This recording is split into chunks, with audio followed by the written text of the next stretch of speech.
Kalau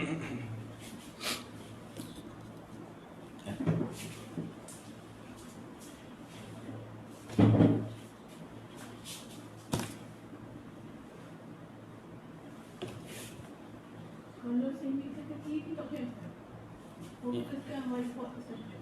Bila tiba yang kelas yang menulis lah. Ini tak ada kelas ni ke? Tak pernah bila kelas menulis. Fokus. Whiteboard dia tak white. Dia ni jadi memang akan masuk sampai tepi tu.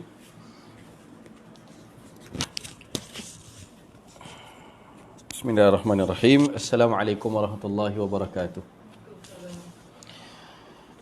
Alhamdulillahirabbil alamin wassalatu wassalamu ala asyrafil anbiya'i wal mursalin sayyidina Muhammadin wa ala alihi wa sahbihi ajma'in. Rabbana zidna ilman warzuqna fahman birahmatika ya arhamar rahimin. Allahumma faqihna fid din wa 'allimna at-ta'wil wahdina ila siratikal mustaqim. Bismillah ma syaa Allah la quwwata illa billah ma syaa Allah kullu ni'matin min Allah ma syaa Allah.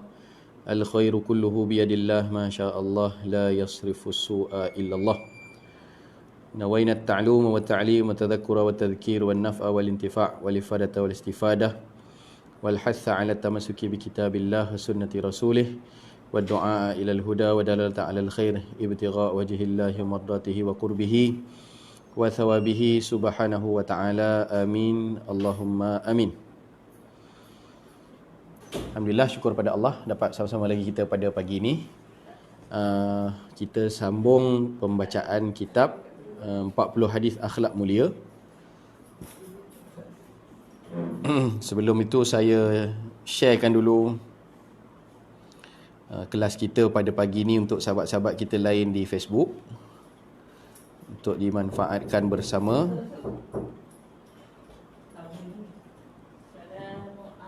Waalaikumsalam warahmatullahi. Ada sekejap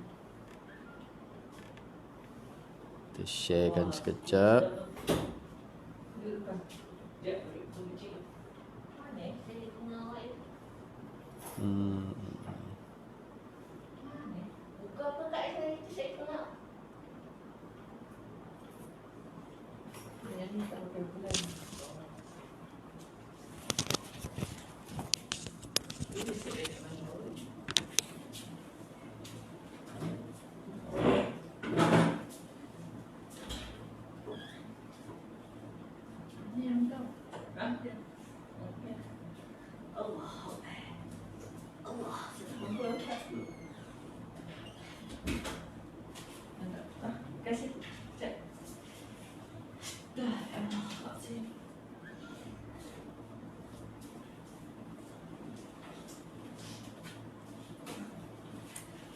Okey, bismillah. Kita berada pada hadis yang ke-14. Hadis yang ke-14. Muka surat apa kak? 30. 30. Okey.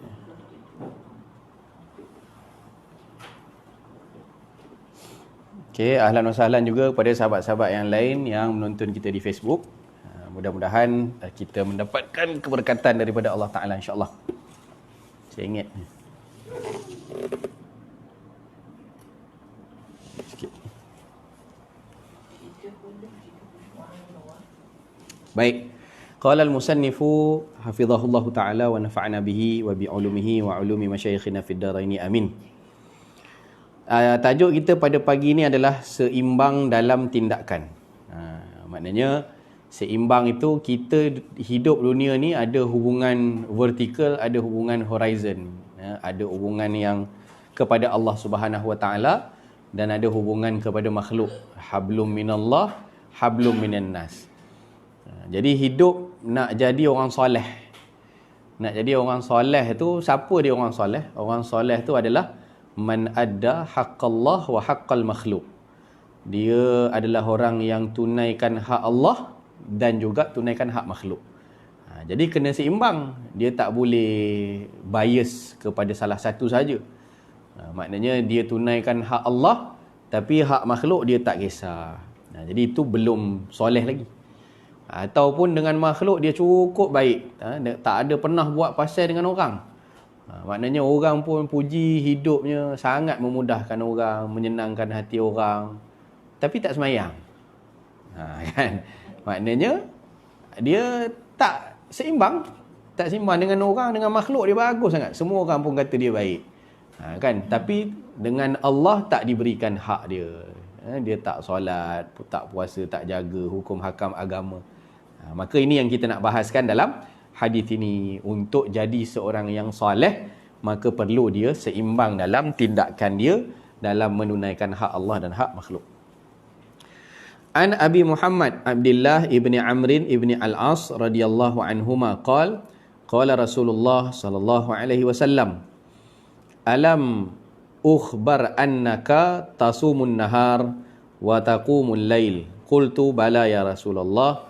Qala fala taf'al, sum wa aftir wa nam wa qum, fa inna li jasadika 'alaika haqqan wa inna li 'ainayka 'alaika haqqan wa inna li zawjika 'alaika haqqan wa inna li zawrika 'alaika haqqan wa fi riwayatin wa inna li waladika 'alaika haqqan, muttafaqun 'alaihi. Daripada Abu Muhammad Abdullah bin Amr bin Al-As radhiyallahu anhuma, bahawasanya Rasulullah sallallahu alaihi wasallam berkata kepadanya, bukankah aku telah diberitahu bahawa engkau puasa setiap hari dan solat sepanjang malam? Jadi apa soalan Nabi ni? Soalan Nabi ni Nabi tabayyun. Nabi diberitahukan. Jadi Nabi nak tabayyun. Betul ke aku dengar berita kamu ni khabar-khabarnya semayang sepanjang malam tak tidur-tidur? Kamu puasa setiap hari tak berbuka-buka, maksudnya sepanjang-panjang. Orang kalau Nabi pun ada hari Nabi puasa, ada hari Nabi tak puasa kan. Kalau habis-habis paling afdal sekali pun puasa Nabi Daud kan. Puasa Nabi Daud tu sehari puasa, sehari tak puasa. Itu dia panggil puasa setengah tahun. Puasa setengah tahun. Sehari puasa, sehari tak puasa. Jadi aku dengar berita tu macam tu, betul ke? Itulah soalan dia. Maka aku pun menjawab, ya benar ya Rasulullah, betul lah. Lalu baginda sallallahu alaihi wasallam bersabda, jangan kau melakukan demikian. Sebab apa? Sebab Nabi nampak tanda pada dia. Nabi nampak tanda badan lesu, kan, tengok mata apa, bengkak-bengkak mata kan, tak larat. Kalau puasa tiap-tiap hari kan, badan kat mana nak dapat energi, tenaga. Tak tidur pula malam tak tidur, solat sepanjang-panjang malam. Kan ada apa namanya, Zainab kan, yang menggantungkan tali-tali di tiang-tiang Masjid Nabawi tu. Bila tanya Nabi, ni tiang apa ni, tali-tali apa ni? Tali-tali ni kami gunakan untuk bangun malam. Bila mana kami qiyam tu mengantuk, kami akan gantung diri tu, maknanya diikat supaya kalau tengah semayang tu tertidur, dia tak jatuh, terjaga balik. Kan, nak dipaksakan diri semayang. Nabi suruh cabut tali-tali ni, semua cabut.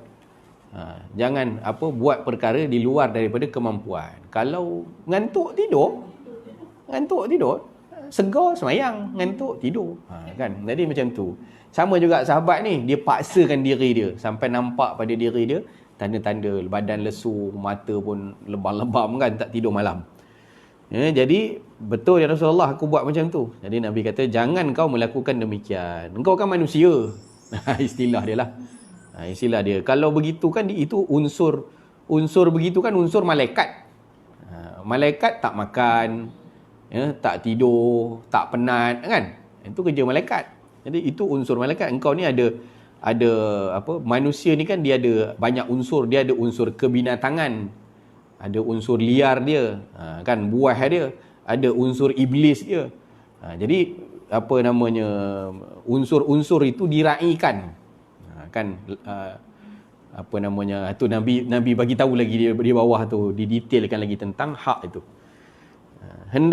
Jangan kau melakukan demikian. Hendaklah engkau puasa dan hendaklah engkau berbuka. Jangan terus-terus. Kan puasa 2-3 hari, bukalah sehari. Macam tu. Dan hendaklah engkau tidur. Maknanya dah puas tidur, badan dah ringan, semayang pula. Kan, semayang pula. Dan hendaklah engkau bangkit menunaikan solat. Kerana ni sesungguhnya bagi badanmu itu ada hak yang mesti engkau tunaikan, iaitu hak rehat dia. Badan tu dia ada hak dia untuk berehat. Jadi bukan maksud dia buang masa. Sebab sebenarnya kerja kita ni kerja-kerja yang patut kita lakukan, al-wajibat aktsaru minal awqat. Kewajipan sebenarnya lagi banyak daripada masa yang ada. Masa 24 jam. Kalau kita nak isi dengan benda-benda kita nak buat, tak cukup 24 jam. Kadang-kadang kita rasa bagusnya kalau ada 48 jam sehari. Kan? Kita terasa macam tu, tak cukup. Kita pagi-pagi kita bangun, kita tulis to-do list. Hari ni nak buat apa? 1, 2, 3, 4, 5. Kita pun susun pagi, kereta rosak, pergi hantar bengkel, lepas tu nak ambil anak, lepas ambil anak ada orang mengaji, lepas ada orang mengaji, lepas tu nak pergi jumpa member, ada ni, lepas tu nak ke KL, ada kuliah pula kat KL, lepas tu kita pun susun 10 benda kena buat hari ni, kan? Berakhir malam, masuk isyak, kita sedar bahawa kita berjaya buat 3 je. Kan macam tu. Kita susun 10, rupanya yang berjaya 3 je. Jadi itu keadaan dia, kan? Jadi jangan buang masa. Maksud Nabi tu adalah badan kamu tu ada hak, dia kena rehat. Tapi bukan rehat je lah, kan? Tak buat apa, kan? Tu antara yang viral tu dalam YouTube. Ada orang buat tutorial tak buat apa-apa. Berjuta orang tengok. Dia tak buat apa-apa tu, dia dapat duit. Kan? 2 jam tu dia duduk saja, duduk pegak, mengajar orang untuk tak buat apa-apa. Pelik tak manusia, kan? Kita kalau dalam YouTube ni buat tutorial macam-macam lah. Cara nak buka carburetor, kan? Cara nak cuci pinggan. Orang buatlah tutorial. Nak masak nasi ayam, nak buat ni, orang bubuh tutorial. Ini dia ajar cara. Ni hari ni saya nak ajar 2 jam tak buat apa-apa. Macam mana cara dia? Duduk lah, tak buat apa. Pegak. Indon ada, Malaysia pun ada. Orang Malaysia pun buat juga dah. Tapi saya rasa orang Indonesia yang tu. Dapat duit lah. Orang viewer naik, kan? Viewer naik, YouTube bayar duit.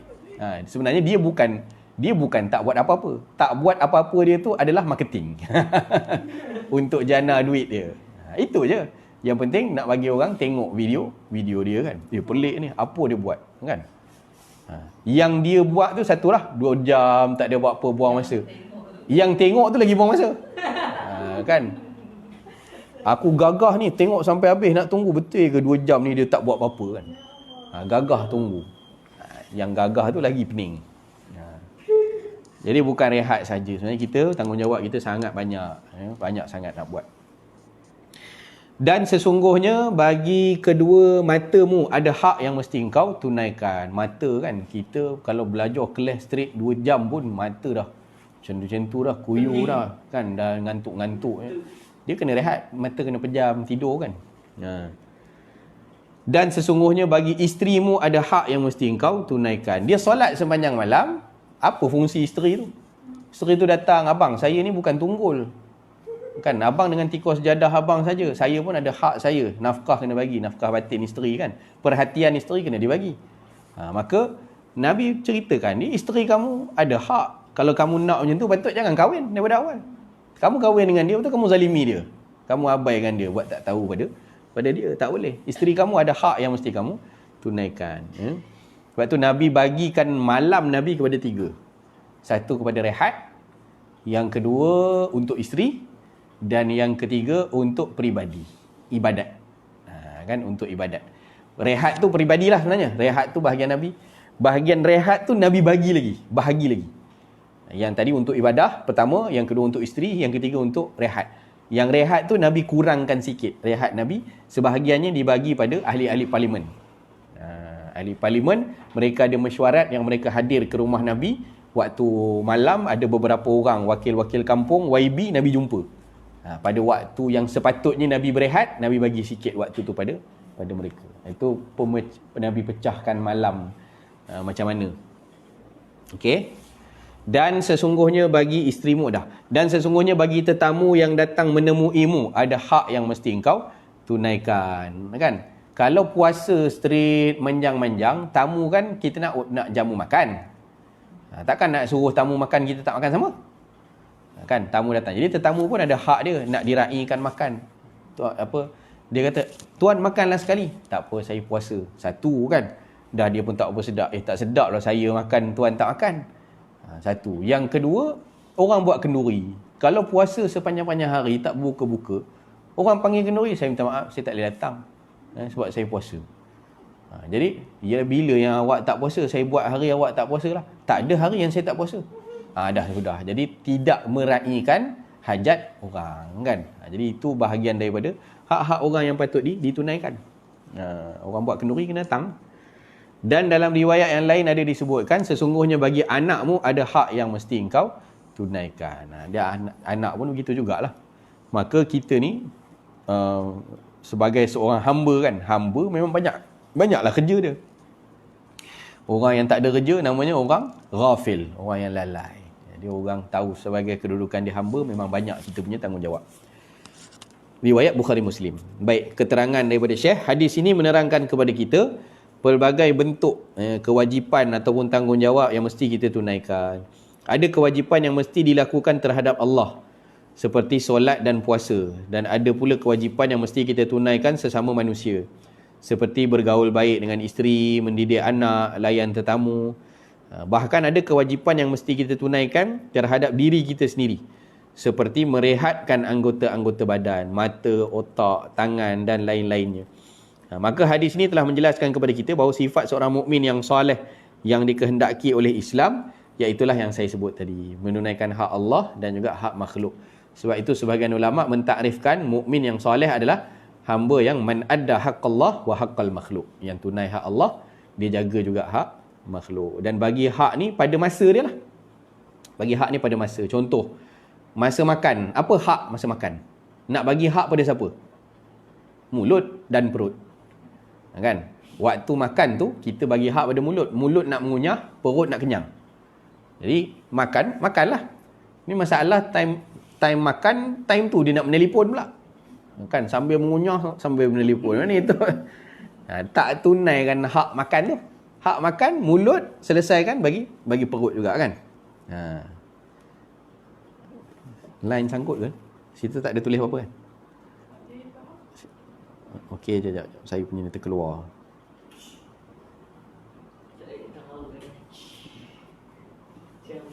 Okey, baik. Time mengaji, time macam ni. Apa hak dia? Time mengaji, hak dia pada akal. Akal dan hati. Kan kita sedang membina hati kita dengan ilmu. Menyinarikan hati kita dengan cahaya. Ilmu tu cahaya. Jadi sekarang ni sebenarnya kita sedang bagi hak pada akal dan hati kita. Kan? Waktu mengaji. Jadi masalah time mengaji pula lah main Facebook. Main Facebook kan. Kalau apa, yalah sekarang ni orang mengaji pakai Facebook. Kan, tengok Facebook itu tak apalah, dia alat saja. Dia yang tak boleh mana kita time kita mengaji tu kan, ustaz bercakap depan tu dia kuki kat belakang tu kan. Main Facebook. Kalau dalam kelas budak-budak macam tu lah, mana itu dia tak bagi hak kepada akal dia dan hati dia. Anak murid ghafil lah kan, ghafil, dia lalai.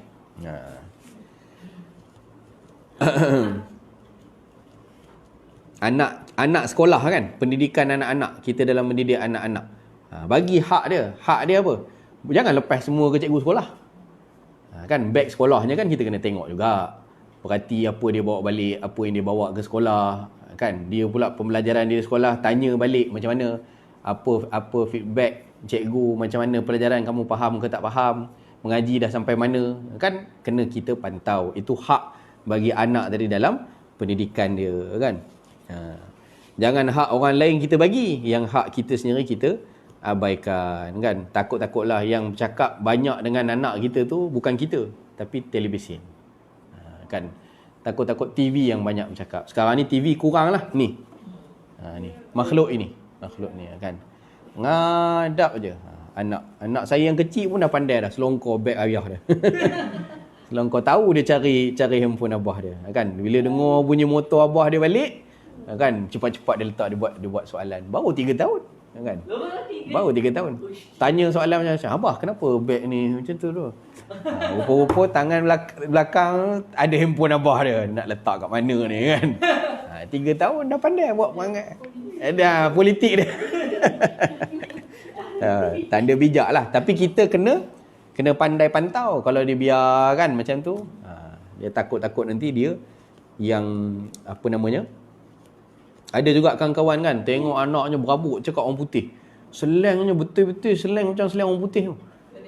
Macam mana boleh ni kecil-kecil lagi pandai cakap macam ni? Rupanya menghadap YouTube. Menghadap YouTube kan dia punya tu kan, video-video tu dia pun cakap memang cakap dia orang memang orang putih kan. Jadi dia ikut kan, sebab yalah mak bapak tak banyak cakap dengan dia. Jadi YouTube yang banyak bercakap dengan anak-anak. Jangan sampai macam itulah. Kan. Okey, habis. Hadis yang berikutnya, hadis yang ke-15.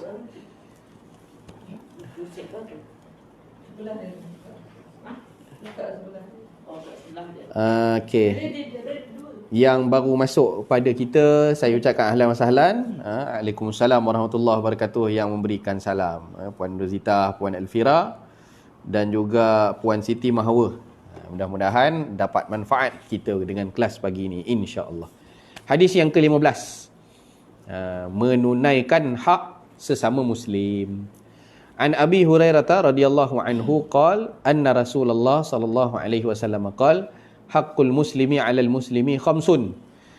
Raddus salam wa 'iyadatul marid wa ittiba'ul janaiz wa ijabatud da'wah wa tashmitul 'atis. Wa fi riwayatin li Muslim haqqul muslim 'alal muslim sittun. Idza laqitahu fasallim 'alaihi wa idza da'aka fa'ajibhu wa idza stansahaka fansah lahu wa idza 'atasa fahamidallah fashammithu wa idza marida fa'udhu wa idza mata fattabi'hu. Daripada Sayyidina Abu Hurairah radhiyallahu anhu, beliau berkata bahawasanya baginda Rasul sallallahu alaihi wasallam bersabda, hak orang Islam ke atas orang Islam yang lain ada 5 perkara. Yang pertama, jawab salam. Yang kedua, mengunjungi orang sakit. Yang ketiga, mengiringi jenazah. Yang keempat, menghadiri jemputan. Yang kelima, menjawab orang yang bersin. Dalam riwayat Muslim yang lain ada disebutkan hak orang Islam ada 6. Apabila dia temu, hendaklah dia bagi salam. Apabila dia menjemput, hendaklah memenuhi jemputan. Apabila dia meminta nasihat, hendaklah diberi nasihat. Ini tambahlah dengan yang tadi. Apabila dia bersin lalu mengucapkan alhamdulillah, maka hendaklah dijawab dengan yarhamukallah. Dan apabila dia sakit, hendaklah pergi menziarahinya. Dan yang keenam, apabila dia mati, hendaklah diiringi jenazahnya. 5 dengan 6 ni yang paling penting lah. Dalam hidup manusia tu, flow dia macam tu. Nombor 5 pergi ke nombor 6 tu, penghujung dah lah. Sakit yang bawa kepada akhirnya kematian. Okey, kita tengok satu-satu. Raddus salam, bagi salam. Bagi salam ni satu-satunya ibadah yang pahala sunat lebih besar daripada wajib. Kalau orang tanya teka-teki kan, apa dia ibadah yang sunat dia lagi banyak pahala daripada yang wajib. Sebenarnya kalau mana-mana ibadah pun yang wajib lebih besar pahala. Itu kaedah umum. Semayang Zuhur 4 rakaat tu dengan semayang qabliyah Zuhur, semayang Zuhur lagi besar pahala. Kan? Itu bezalah. Apa-apa yang wajib, zakat lebih besar pahala daripada sedekah biasa tu. Sebab zakat tu dia tunaikan kewajipan. Kan? Tapi ada satu je yang wajib lebih kecil pahala daripada yang sunat, iaitulah bagi salam. Bagi salam hukum dia sunat. Jawab salam hukum dia wajib. Tapi yang jawab pahala lagi sikit daripada yang bagi salam. Siapa yang memulakan salam, itu lebih besar pahala dia. Sebab tu dalam hadis disebutkan, para sahabat kata, kami tidak pernah dapat untuk memulakan salam kepada Nabi SAW. Tak pernah dapat challenge. Orang tunggu daripada tepi, nak bagi dia dulu. Keluar-keluar nak bagi salam, Nabi dulu. Assalamualaikum. Nabi juga dulu yang akan bagi salam. Sahabat kata, kami tak dapat. Nabi, dia bersegera dalam memberikan salam. Okey. Jadi ini adalah syiar. Kami di Mesir dulu, orang Mesir muka sama je semua. Tapi ada Arab yang Kristian. Dia Arab juga. Ada Arab tapi Kristian. Untuk membezakannya, salam. Kita masuk kedai tu, kita tak tahu dia. Masuk kedainya, Assalamualaikum, dia tak jawab. Dia tak jawab, mana bukan Islam. Kan? Kalau kita pakai kaedah yang sama dekat sini, berapa ramai orang bukan Islam. Kan? Bagaimana? Assalamualaikum kat senyap, kan? Saya mula-mula balik Mesir, kita dah terbiasa kat sana, mana-mana pergi salam aje. Kan? Masuk lift, jarang orang buat. Lift buka, masuk, Assalamualaikum. Balik rumah apa ni? Kan? Orang dalam tu pakat pelik tengok kita bagi salam nak masuk lift. Kan dekat sana mana-mana. Pergi kaunter bagi salam, masuk lift bagi salam, rumpul bagi salam. Jadi kita balik terbiasa. Masuk lift bagi salam, orang pandang macam pelik. Rumah ni balik rumah ke ni? Dia macam tu. Sini terbalik pula kan. Ada kalau macam apa di Perak tu, ataupun kadang-kadang sebahagian di Kelantan, kawan-kawan kata kan, dia dah macam orang Melayu dah. Datang orang Melayu ni depa dia bagi salam. Cina tokek-tokek kedai kan. Assalamualaikum. Alhamdulillah datang. Alhamdulillah dia sebut ni. Cina kan. Ada gitu. Rapat dia dengan orang Islam. Mudah-mudahanlah jadi sebab hidayah lah. Okey, jadi salam ni adalah syiar bagi orang Islam. Dengan itu, dengan salam tadi yang ditambah lagi dengan warahmatullahi wabarakatuh, 3 doa telah diberikan kepada umat Islam dengan salam. Sejahtera, rahmat, berkat. Kan? Jadi bila adabnya bila kita doakan orang, balaslah. Sebab tu jawab tu, kita dah doakan, kita pakat senyap. Biar aku je lah yang dapat sejahtera, aku je lah dapat berkat, aku je dapat rahmat. Kamu tak payahlah. Tak. Waalaikumsalam warahmatullahi wabarakatuh. Untuk kamu juga. Ya, salam, kesejahteraan, keselamatan dan keberkatan dan juga kerahmatan.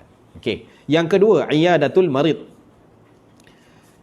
Iyadah ni ziarah lah.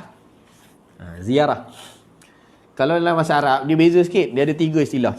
Bahasa kita kurang sikit vocab. Dia ada ziarah, dia iyadah, dia ada syahadah.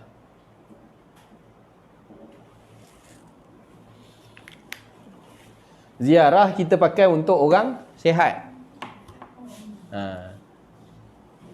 Untuk orang sihat. Kita pergi berziarah ni, pergi berziarah hari raya kan. Hari raya kan disunatkan ziarah.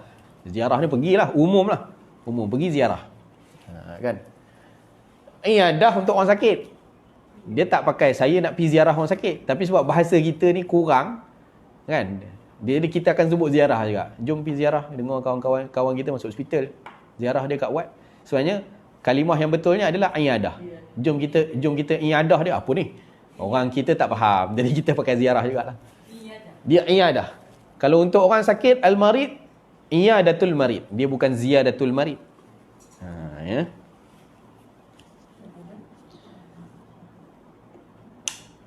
Jadi sebab apa? Iyadah tu asal daripada ada ya'udu, balik. Balik. Sebab orang sakit ni kita nak dia sihat balik.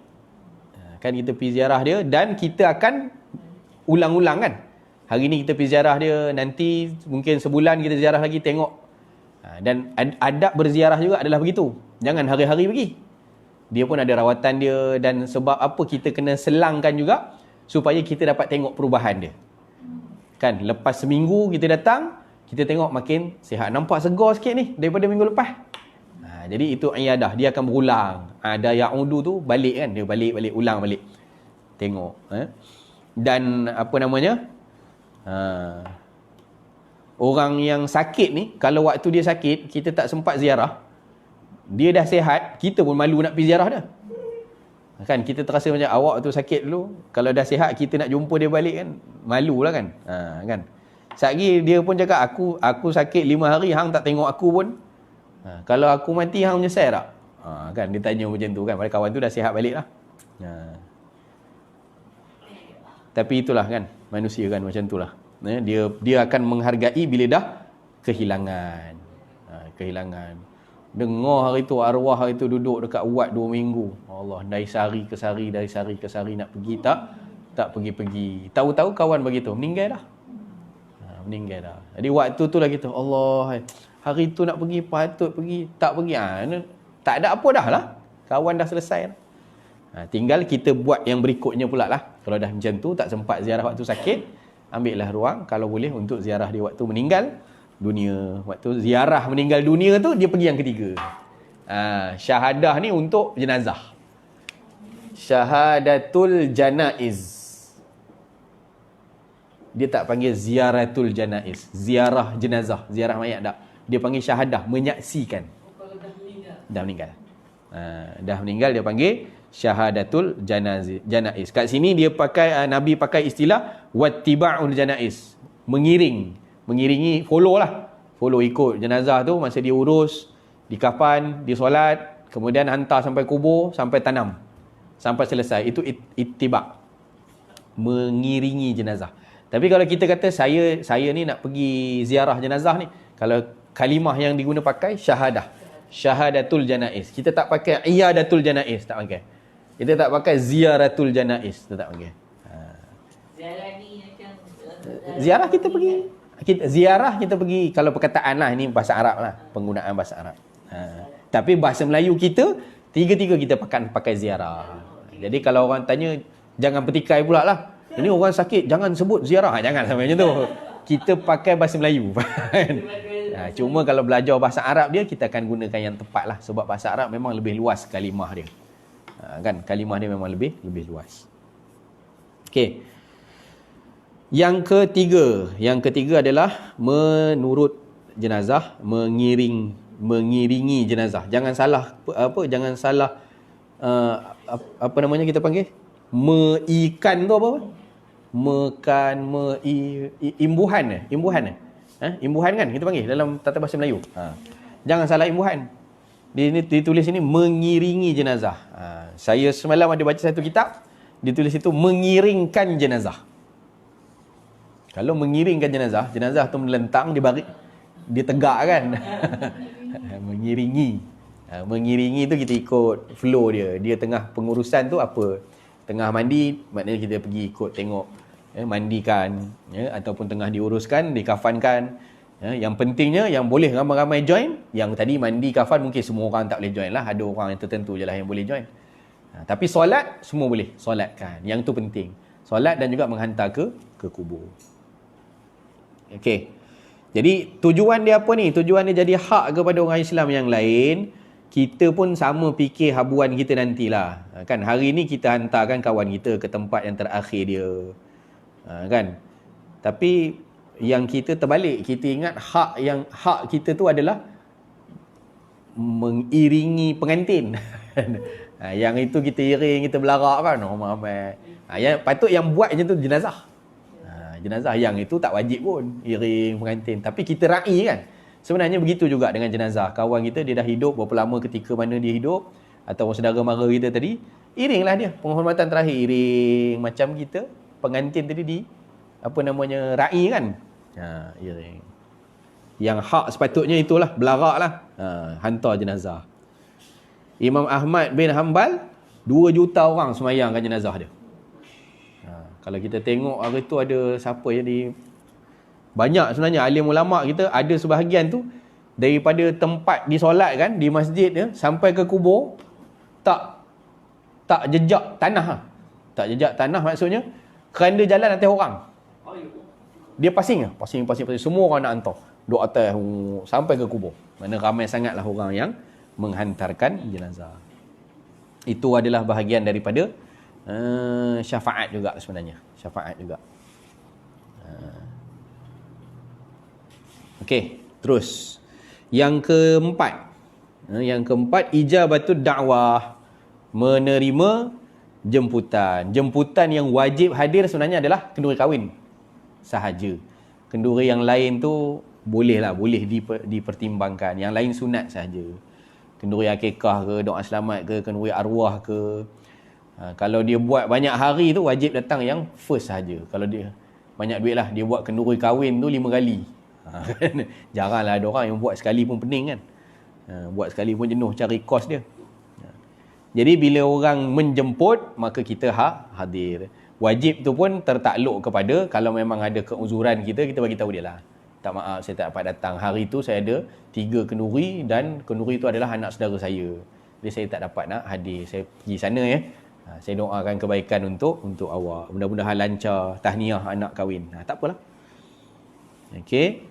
Kemudian yang kelima adalah tashmitul atis. Apabila orang yang menjawab orang yang bersin. Dalam di bawah tu didetail sikit riwayat yang kedua tu. Apabila orang bersin ucap alhamdulillah, maka dijawab dia. Dia cakap alhamdulillah adalah bahagian daripada bersyukur kepada Allah Subhanahu Wa Taala sebab Allah buang penyakit dari badan dia.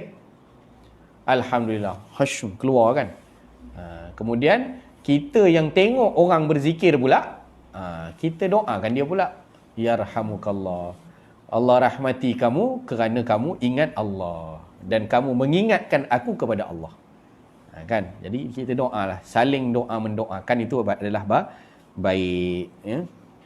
Ustaz, ada yang bersuci di apa kuah kena dari badan kita sakit kan? Betul. Tak apa saya bukan. Sebahagian kata waktu kita bersin, jantung kita berhenti. Dia sebab ada tekanan kan. Dia ada tekanan daripada dalam badan. Cuba test tengoklah. Kita mungkin tak pernah perhati. Ada tak orang bersin buka mata? Bersin dalam keadaan mata dia terbuka. Pernah tengok orang bersin tak? Orang bersin dia mula dia gatal hidung kan. Dia macam tu kan. Itu je waktu dia tu je dah pejam dah mata dia. Hush macam tu kan. Dia kalaupun dia kata hush, dia akan pejam mata. Ada tak orang bersin hush buka mata? Ada tak? Kita tak akan jumpa. Sebab apa? Sebab waktu tu tekanan daripada dalam badan, kalau dia buka mata mau terjojoi mata dia. Mungkin boleh jadi macam tu. Sebab memang dia tekanan daripada dalam memang keluar. Apa benda lendir-lendir ke apa, hingus ke apa, dalam tu keluar. Jadi sebahagian kata wallah alam, saya tak tahu daripada segi medical ni macam mana. Tapi sebahagian kata waktu kita bersin tu jantung kita tu berhenti kejap. Dia sebab tengah tu kan, dia berhenti kejap, lepas tu dia sambung balik. Jadi disebabkan sambung balik tadi tu lah, alhamdulillah, penyakit pun hilang, jantung pun sambung balik. Kita pun tak pernah jumpa lah lagi orang meninggal sebab bersin kan. Dia bersin hasyum terus jatuh. Tak ada pernah dengar lah lagi. Jadi memang bersin, Allah sambung semula, dia bagi lagi jantung tu berdegup, kan. Jadi ucap alhamdulillah. Dalam kitab Sairul Salikin, Syekh Abdul Samad Palembang ada bawa satu mujarrabat. Mujarrabat itu disebutkan apa namanya, kalau orang dengar orang bersin, dia tak ucap alhamdulillah. Jadi kita ucap dulu alhamdulillah daripada dia. Itu orang yang buat macam tu takkan sakit pinggang. Dia ubat sakit pinggang. Jadi dengar orang bersin dia tak ucap alhamdulillah, kita ucap dulu alhamdulillah. Kita mendahului dia dalam ucapan alhamdulillah, itu boleh jadi ubat sakit pinggang. Itu ada dalam kitab Sairul Salikin Syekh Abdul Samad Falimbani. Tapi jangan jenuh cari pula lah. Bersin lah. Suruh orang bersin kan. Tujuan dia pun satu adalah bila dia sebut, dia mengingatkan pada orang yang bersin. Kamu tak ucap syukur pun, kamulah yang patut ucap alhamdulillah ni. Kan, bersin alhamdulillah. Macam anak-anak kita kan, anak-anak kita tak reti. Bila dia bersin tu, kan kita nak suruh dia ucap tu, kita ucap lah alhamdulillah. Bacalah alhamdulillah. Bersin sebut alhamdulillah tau. Kita pun pesan ke anak-anak kita kan. Lepas tu yarhamukallah, jawapan dia. Kalau perempuan, tukar jadi ki. Yarhamukillah. Yarhamukillah. Kalau dalam semayang macam mana? Dalam semayang jangan jawab. Dengar orang sebelah bersin, hasyum alhamdulillah. Sah ke tak semayang dia? Sah ke batal? Batal. Yang tengah bersin tadi, dia bersin dalam semayang, dia ucap alhamdulillah. Batal tak semayang dia? Tak batal. Sebab alhamdulillah adalah zikir. Tak batal. Tapi kita hak duduk sebelah ni, yarhamukallah. Yarhamuka, ka tu adalah khitab untuk anta. Moga Allah rahmati kamu lah. Kita bercakap dengan dia, bukan zikir. Kita bercakap dengan dia. Jadi itu batal. Kalau jawab batal. Kalau dia terbiasa ucap alhamdulillah, bersin je dia ucap, tak batal solat dia. Ya. Okey. Habis. Dan ditambah satu lagi lah dalam yang riwayat yang bawah tu, orang minta nasihat, maka nasihatkan. Orang nak pergi Minang, dia nak pergi Minang, dia tanya pandangan kita, anak aku ni berkawan dengan orang ni.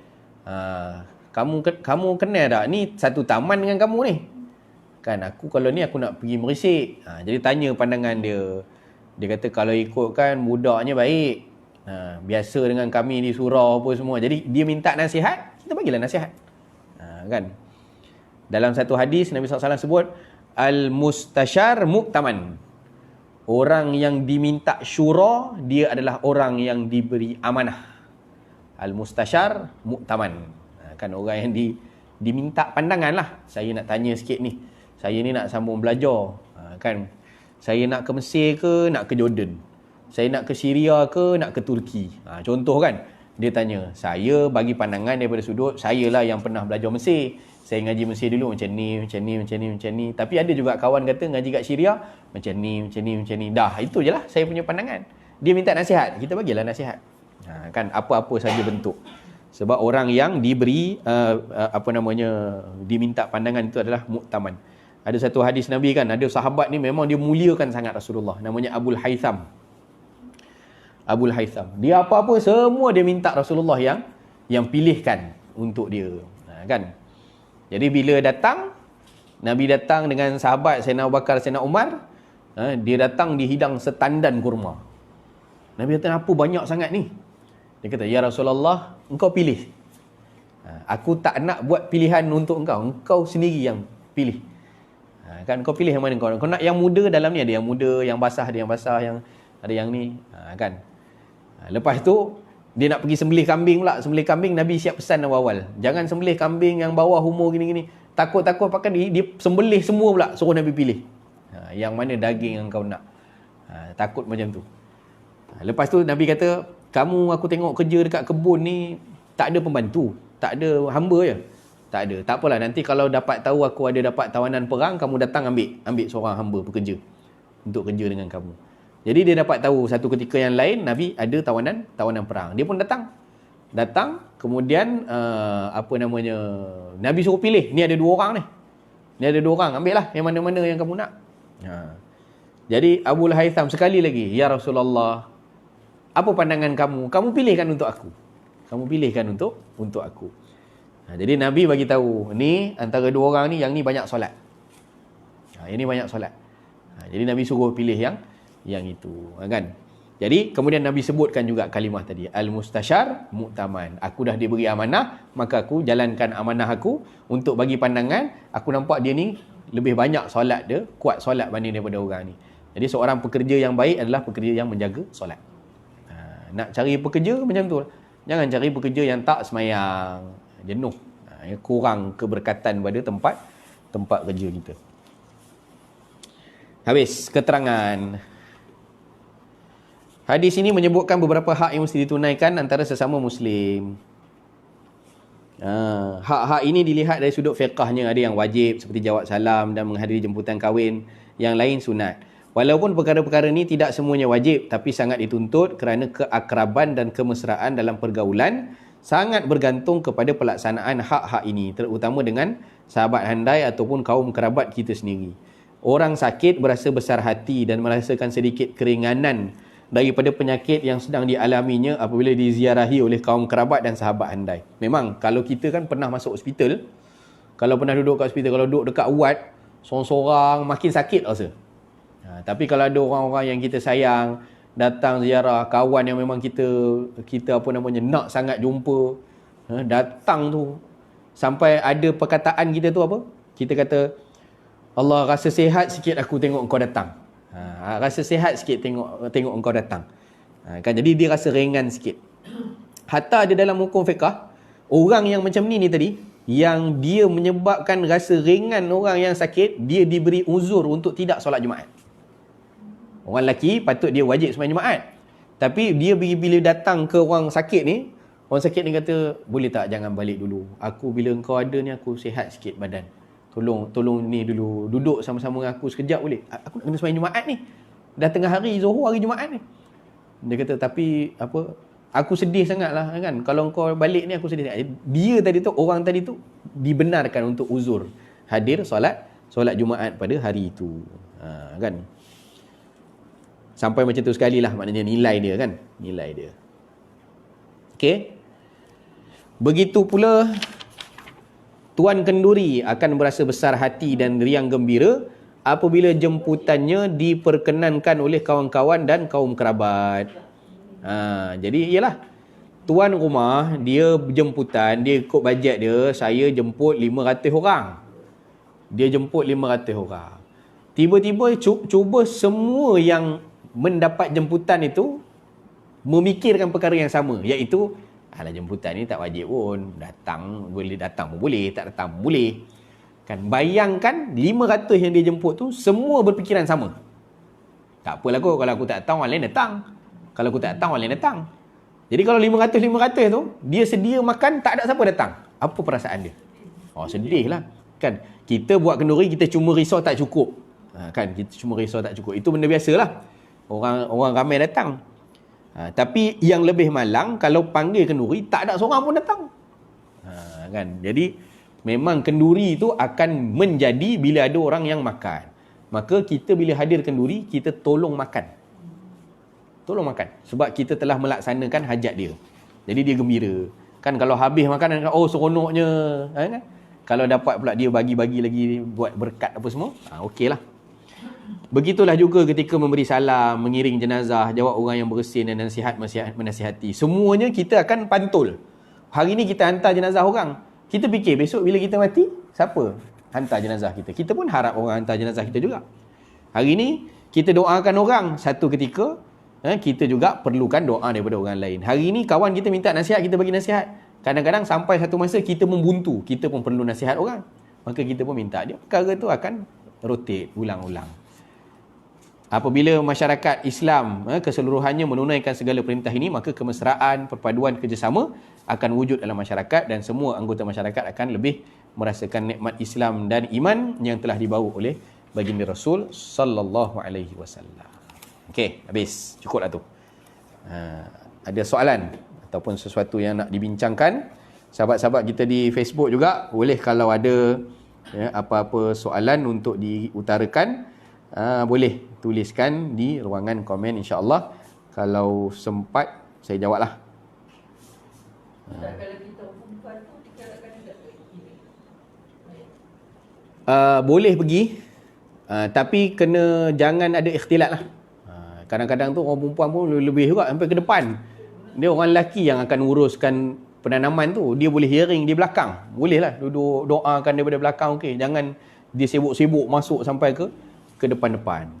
Kan kalau ada sebahagian tok-tok imam kalau lama-lama tu yang faham lah, dia akan tegas sikit. Kan awal-awal tu orang perempuan belakang sikit. Kamu bukan duk tanam ni, kami yang masuk ni. Orang perempuan tolong belakang sikit. Itu kena faham lah. Maknanya supaya tidak berlaku ikhtilat di situ, pencampuran apa-apa lelaki perempuan. Kadang-kadang yang datang pun belum tentu auratnya dijaga apa semua. Jadi banyak adab-adab yang terhakis lah ketika hantar jenazah. Boleh hantar tapi jangan berlaku ikhtilat lah. Kalau suami meninggal memang isteri tak pergi. Suami meninggal dalam hukum dia masuk dalam ihdad. Dia dah termasuk ihdad, dia berkabung. Kan cuma itu pun susah kita nak cakap. Adat kita sekarang orang masih ikut pergi hantar. Kan kita pun itu sama-sama Asatizah pun ada muzakarah jugalah. Kan maknanya adalah pandangan qil lah, pandangan yang lemah mungkin begitu, yang memakruhkan sahaja. Kebanyakannya haram. Mana dia dah dalam ihdad, dalam berkabung. Kan dia tak payah ikut hantar lah suami dia. Dia duduk di rumah lah. Tapi ikut hantar tu banyak keadaan orang yang buat begitu kan. Jadi kita pun takkan nak berkeras kat situ. Awak balik. Jadi orang pun tengok pelik juga. Jadi banyak perkara tu mungkin kita bertasamuh lah. Dalam bab itu kita ambil lah hak yang makruh tu. Walaupun sebenarnya banyak yang kata haram lah. Dia masuk dalam perkara yang maknanya bukan keperluan dia lah. Bukan keperluan dia. Dia boleh keluar kan dalam ihdad, dia boleh keluar atas keperluan. Hantar jenazah itu bukan keperluan dia. Kalau dia nak pergi majlis tahlil pun kan di masjid untuk buat tahlil arwah suami dia pun, itu bukan keperluan dia. Biarlah waris dia urus. Kan dia duduk di rumah. Tapi bekerja, kalau memang bekerja, dia cari makan, nak besarkan anak-anak, dia kena keluar. Tapi dalam keadaan yang sangat terhadlah, keluar beli barang. Kalau dia ada rasa tidak aman, rumah dia seorang-seorang, malam dia nak pergi tidur rumah anak dia keluar rumah anak dia, semua boleh. Yang itu adalah perkara-perkara yang termasuk dalam darurat, keperluan dia. Penilaian dia pada darurat tu lah. Situlah kot mungkin orang naik turun lah pada tu kan. Yang ini bagi kami anggap keperluan. Cuma itu nak kena detailkan sikit. Sebab kita pun tak ada kayu ukur. Ini yang boleh, ini tak boleh, ini boleh, ini tak boleh. Bagi dia adalah ihdad ni ada keperluan, dia dibenarkan untuk keluar. Beli barang memanglah, nak makan, nak masak, kerja memang kena pergi. Cuti berapa lama je cuti dia dapat. Dia kena pergi. Tapi dia kena kawal diri daripada maknanya berhias-hias. Style orang berkabung lah. Takkan tengah-tengah berkabung maknanya duduk pakai make up tebal 5 inci apa semua pergi. Orang pun tengok kan, kau ni baru mati laki ni. Kan, baru mati laki macam ni, macam nak suruh orang cepat beratur. Kan orang pun satunya tak tercapai sebab dia ada endah. Kalau dia berhias-hias lebih-lebih pun nak tarik orang untuk maknanya sambung kontrak, maknanya kahwin barulah, pun tak boleh tercapai juga sebab dia kena habiskan tempoh iddah dia. Jadi itulah. Dan juga memanglah pun tabarruj, bahagian daripada berhias berlebih-lebihan itu juga bahagian daripada satu tabarruj jahiliah lah. Itu satu perkara. Ya. Kalau kenduri kahwin tu, anda tak boleh pergi. Kena bagi tahu. Seeloknya bagi tahu lah. Sebab hajat tuan rumah. Seeloknya. Selalunya kalau bila dah majlis tu kan, tuan rumah kan dah pergi. Tuan rumah, yelah, betul lah. Kalau boleh mesej sepatah lah. Sebenarnya kita, kalau ikutkan, waktu dia menjemput, kita dah boleh agak dah. Kita boleh hadir ke tidak? Sebenarnya. Yalah, kalau boleh lah. Kalau in case tak boleh, maknanya kita pun bagi pada dia, maknanya saya tak janji lagi, tapi kalau ikut setakat ni saya clear, insya-Allah saya hadir. Kan? Tapi in case tak dapat hadir, saya minta maaf lah. Biasanya macam tu. Sebab jemputan itu wajib, tapi taklah sampai apabila kita hadir tu satu macam dosa yang besar lah. Tidaklah sampai macam tu. Jauh termasuk daripada keuzuran. Kan? Jauh termasuk daripada keuzuran. Itu saya kata, macam contoh kita dapat jemputan-jemputan kan. Tak sampai macam tu lah. Dan kita pun tak boleh nak akses kan. Jauh ni kan. Mana ni? Allah, dapat orang Johor ni. Johor Baru pula, ujung. Ini berapa jam ni? 6 jam. Saya pun hari tu, pagi tu ada kuliah. Kan saya kata saya tak boleh akses lah untuk capai. Jadi saya mungkin tak dapat hadir. Cuma orang Melayu kita ni dia ada satu. InsyaAllah orang Melayu. Itu kena. dia macam tidaklah. Sebenarnya lafaz insya-Allah tu sendiri ada hak dia. Hak dia iaitu kita sudah pun memberi persetujuan untuk berazam menunaikan. Itu insya-Allah. Kan insya-Allah. Cuma mungkin orang Melayu kita ni dia punya beradab dia tak nak kecilkan hati, dia tak nak cakap saya minta maaf saya tak boleh datang.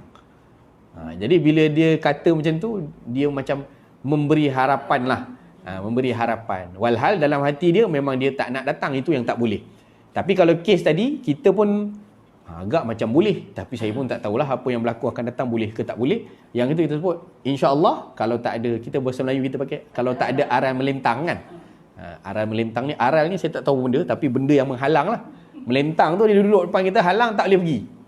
Kalau tak ada aral melintang, insya-Allah saya akan hadir. Ya. Betul. Memang berlaku kes. Tambah yang buat kenduri time raya apa semua kan. Kadang-kadang tu kita dah susun dah time. Okey, ada 4 kenduri ni. Dah lah kena susun itu. Makannya pun kena susun juga. Kan? Dia pergi kalau sepinggan satu, 4 pinggan nak kena makan, tak jadi. Kita pun makan sikit-sikit. Ada 3 lagi ni. 3 lagi. Kadang yang ketiga tu dah tinggal minum, makan kuih je kan. Sebab kita, ialah kenduri ni tak usah sini datang makan. Kita ra'i. Kan datang ucap tahniah, bagi hadiah ke apa ke, itu boleh juga. Tapi bila keadaan macam tu pernah jadi buat kenduri time raya, kita nak pergi, bukan kita tak pergi. Kita dah susun nak pergi. Tengok jam teruk. Tu tak boleh jadi lagi ni. Kita pun mesej dia sepatah, aku minta maaf. Aku dah on the way tapi jadi macam ni kan. Anak pula sakit perut pula apa ni, minta maaf lah. Jadi kita minta maaf tak dapat nak hadir. Kalau boleh bagi tahu, sekarang ada WhatsApp senang. Bagi tahu sepatah, minta maaf hari tu tak dapat nak hadir kenduri. Dah, tu je lah. Kan? Jadi dia lebih kepada ni yang Syekh sebut ni, kan, keharmonian, kemesraan, perpaduan. Orang jemput kita buat keras. Kan orang hantar kad, ya. Lepas tu tak datang tu senyap. Lepas tu ni kan tak ada kemesraan di situ. Dia menjemput, kalau di negeri mana tak silap saya dia ada adat dia, Melaka kalau tak silap saya. Kalau kita datang kenduri tu, kita ulur duit, tuan rumah catat tu.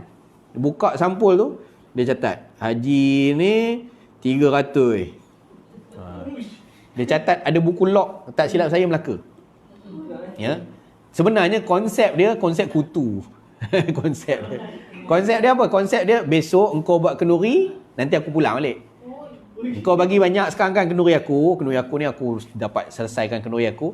Nanti engkau ada kenduri anak-anak kau, aku tengok. Oh, Haji ni hari tu dia bagi 300. Dia pun lagi.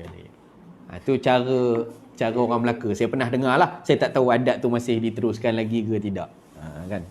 Tak ada orang Melaka? Tak ada. Orang Melaka. Betul ke orang Melaka tu? Ayah, abang. Tu kena tanya lah orang Melaka macam mana, kan?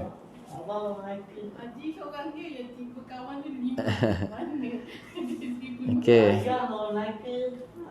Okey, Puan Siti Mahwa kata setengah orang tu dia tak suka dia ziarahi bila sakit sampai dirahsiakan, tapi kita nak ziarahi dia sebagai menghormati dia sebagai bos dan pekerja. Macam mana tu Ustaz? Okey, kena tengok uruf orang sakit. Kalau dia tak selesa jangan datang.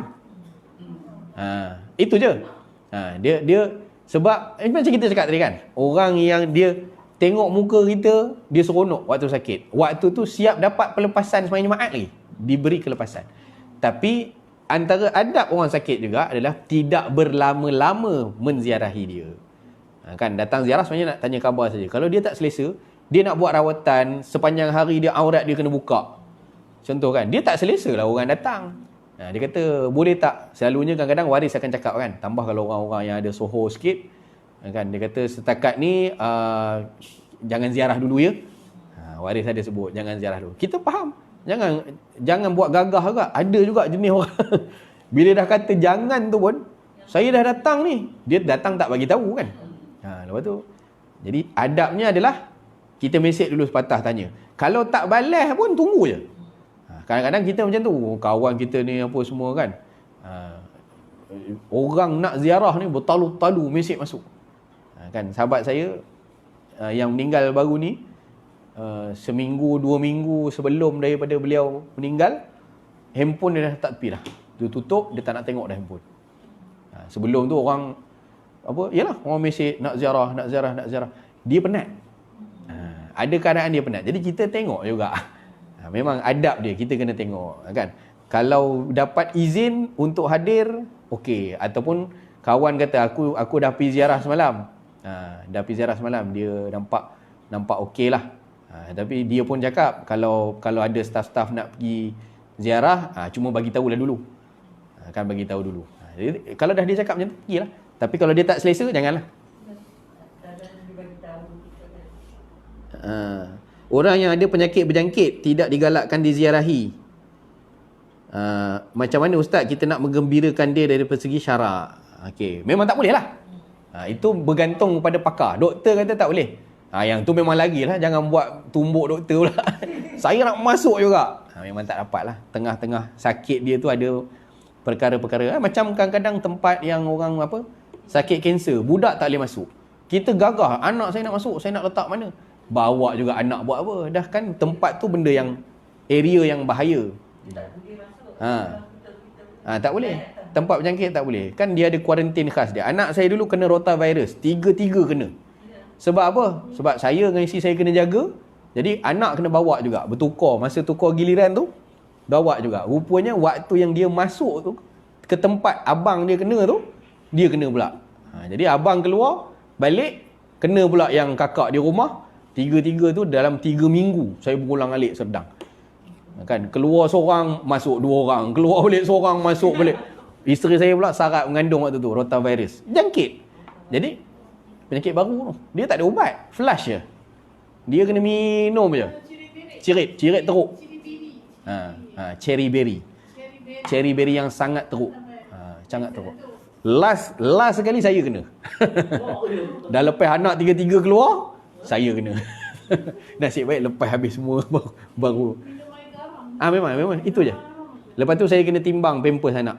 Tengok nak kena imbang yang masuk dengan yang keluar. Dia tengok kalau dia minum banyak tapi tak keluar, ada masalah. Dia tak minum keluar, lagi masalah. Dia tak minum kering, cair air dalam badan keluar. Jadi memang kena paksa dia minum, paksa.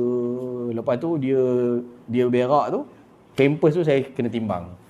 Tolak lah berapa jumlah berat pampers dengan berat najis.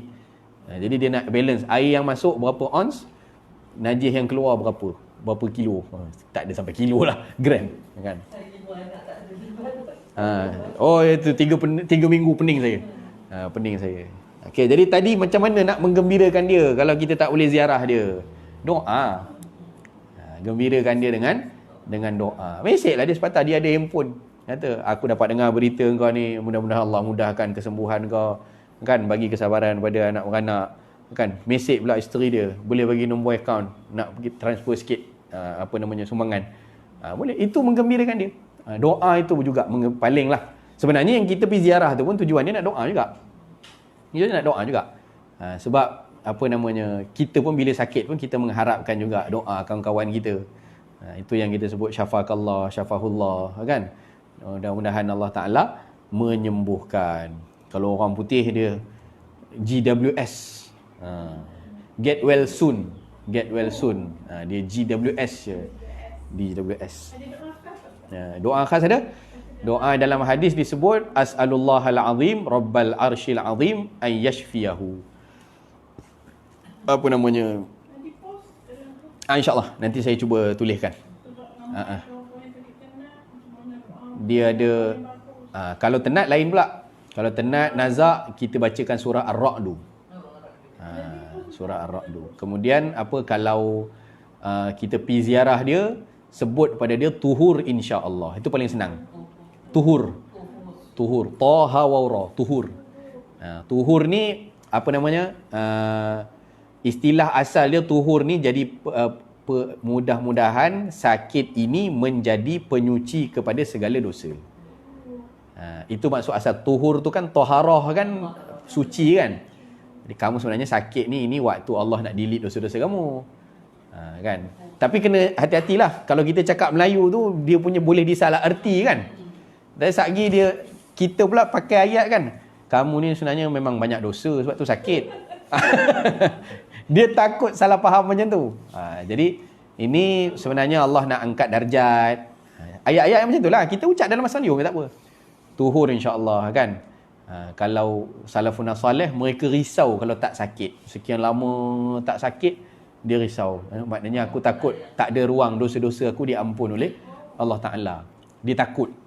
Kan, jadi bila sakit tu alhamdulillah, dia syukur, alhamdulillah. Sebab apa? Dia tahu ini ruang cuci. Ruang cuci, servis lah. Servis. Itulah, itu beza kita dengan orang-orang soleh. Kan? Dia orang soleh sihat dia syukur. Syukur alhamdulillah sebab sihat. Sakit pun dia alhamdulillah lah. Alhamdulillah waktu didelete dosa-dosa. Dia optimis, dia positif. Waktu sakit pun dia muamalah dia dengan Allah, dia syukur. Waktu sakit pun, waktu sihat dia syukur sebab sihat boleh buat banyak benda kan. Waktu sakit pun dia kata alhamdulillah ada ruang. Ini Allah padam dosa-dosa. Sama macam Sayyidina Ali ketika mana tetamu kan. Tak ada orang datang rumah, risau dia. Dia risau tak ada orang datang hadir ke rumah dia. Jadi dia akan cari orang, jemput. Mari datang rumah. Tak ada siapa nak bertamu ke rumah aku. Mari. Kenapa ni? Dah 4 hari, 5 hari tak ada siapa datang. Aku takut hilang berkat daripada rumah aku. Sebab hadis Nabi kata tetamu datang rumah bawa berkat dan bawa keluar dosa. Dia ada tamu datang rumah, bertamu ke rumah kita, rumah dapat berkat, ahli rumah dapat berkat dan dosa-dosa diampun sebab hadirnya tamu tu. Tamu tu balik, dosa diampun. Jadi dia risau. Kan, ini lama tak ada orang datang ni, tak ada ruang aku pengampunan dosa ni, takut dosa banyak dah 2-3 hari ni.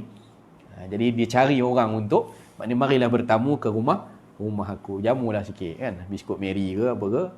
Jadi sembang-sembang sikit, alhamdulillah dapat berkat hari ni, ada tamu datang rumah. Itu cara salafun salih. Wallahu alam. Puan Siti Mahawa kata betul. Betul Ustaz, saya orang Melaka, masih lagi cara macam tu. Yang tadi ditulis. Masya-Allah. Okey, terima kasih semua. Kita cuti ya. Besok hari Khamis kita cuti. Semua program tak ada lah. Mengaji pun tak ada.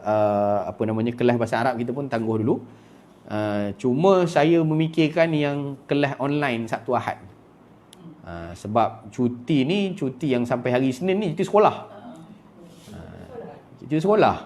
Saya pun tak tahu. Kita punya tak planning, rupanya cuti panjang. Jadi saya banyak program. Jadi tak boleh nak balik kampung jugalah. Cuma apa namanya, dia orang cuti sampai Isnin. Cuti sampai Isnin.